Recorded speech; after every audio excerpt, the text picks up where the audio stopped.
Kung hindi mo kayang ipagtanggol ang kabiguan ng iyong Pangulo, huwag mong baluktutin ang tagumpay ng nauna sa kanya. From Representative Paulo Pulong Duterte. Mga boss, yan na talagang trabaho ni Auntie Claire.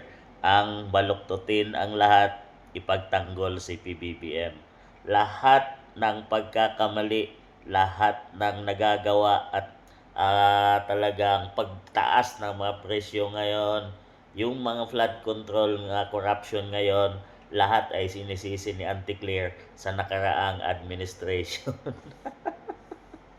Lahat ay maganda si PBBM at ang lahat ng mga nangyayari sa ating bansang Pilipinas, kahirapan, pagtaas ng presyo, kawalan ng trabaho, lahat yan ay isinisisi ni Auntie Claire sa nakaraang administrasyong Duterte.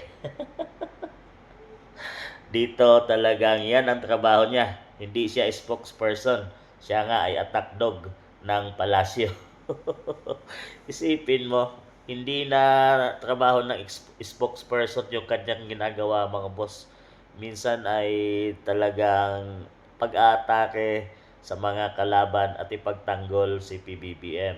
Hindi na yung kapakanan ng bansang Pilipinas at kung ano ang nangyayari sa palasyo, anong nangyari sa bansang Pilipinas na yun ang dapat i-report ng Ticlear ay kaibahan at talagang puro pag-attack sa mga kalaban na ang kanyang ginagawa.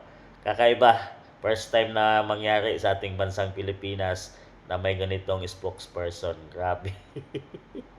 Kaya naman patuloy na buwabagsak ang bansang Pilipinas sa kahit anong larangan, mga boss. Tinatalo na tayo sa mga karatig nating kapitbahay dyan sa Asia na dati ay iniiwan natin, ngayon ay umaangat na sa atin at nahuhuli na ang bansang Pilipinas dahil sa may ganitong tao, mga boss, na walang ginawa kundi atakihin ng mga kalaban at hindi ang kapakanan ng bansang Pilipinas. So lahat ay kasalanan ng nakaraang administration at hindi ni PBBM. So kayo na humusga, mga boss.